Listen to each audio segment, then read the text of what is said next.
Rebecca Hossack runs an art gallery in central London. Hi Alice, how are you today? How are you?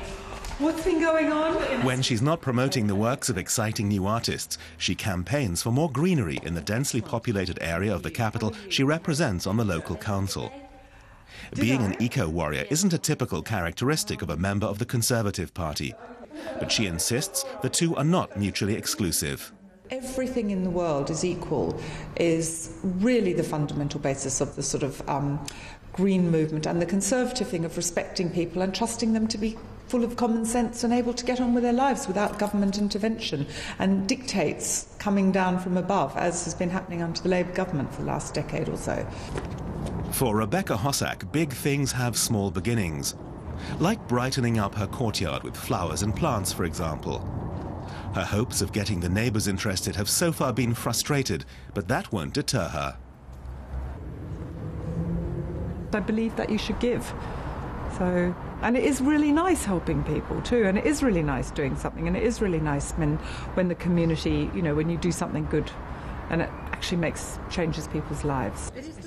Rebecca Hossack is on the campaign trail with fellow Conservative George Lee, who's hoping to win the Holborn and St Pancras seat at the upcoming general election.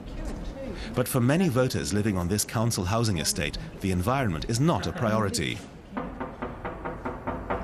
Bread door? Yes. Hello, hi, I'm George Lee, I'm the Conservative. Oh, hi. Rebecca Hossack's plans to plant an orchard in the middle of this concrete jungle have proved popular, however.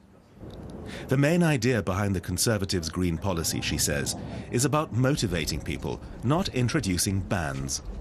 One thing that we want to do is to actually incentivise people, give tax breaks for people to actually recycle more, and we are also saying giving people like £6,000 to insulate the house, make the house more, much more better for the environment, using less energy. But will that make a difference? Natalie Bennett is a Green Party hopeful for the upcoming general election and is running against George Lee. Today she's on a protest march against public sector cuts. She doesn't believe the Conservatives, also known as the Tories, are genuinely committed to the environment. The Tories have greenwash. They talk about things, they have some nice gestures, but you can't be on the side of business and not be thinking about the social, sustainable society that we need. What better place for Natalie Bennett and Rebecca Hossack to meet than outside Parliament at noon? Let me park the bicycle. I thought I wanted to start by asking you, what makes you a Tory? I just wonder why that you're a Tory. Natalie, I thought you were going to say that. A very green Tory.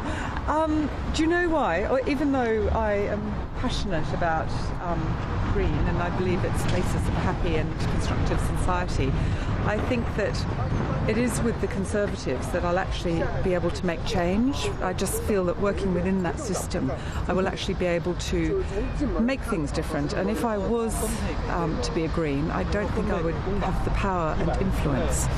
You're pointing in entirely opposite direction to the whole of the party. This is No. You're teaching them how to do greenwash. And this is the party where David Cameron was cycling to the Houses of Parliament behind us, very proudly proclaiming he was cycling, and driving behind him was his chauffeur bringing his papers. Green effect, slightly less than zero. Natalie Bennett reckons Rebecca Hossack's ideas make her better suited to the Green Party. But her attempts to prompt a defection prove fruitless. This thing about that businesses are going to be forced into reducing emissions, that the country can do this, can turn around so quickly. I mean, on a micro scale, you can't turn around Camden Council to change a policy quickly. How conceivably can the Greens think they're going to change Britain's carbon emissions policy within 4 years? It's just not going to happen.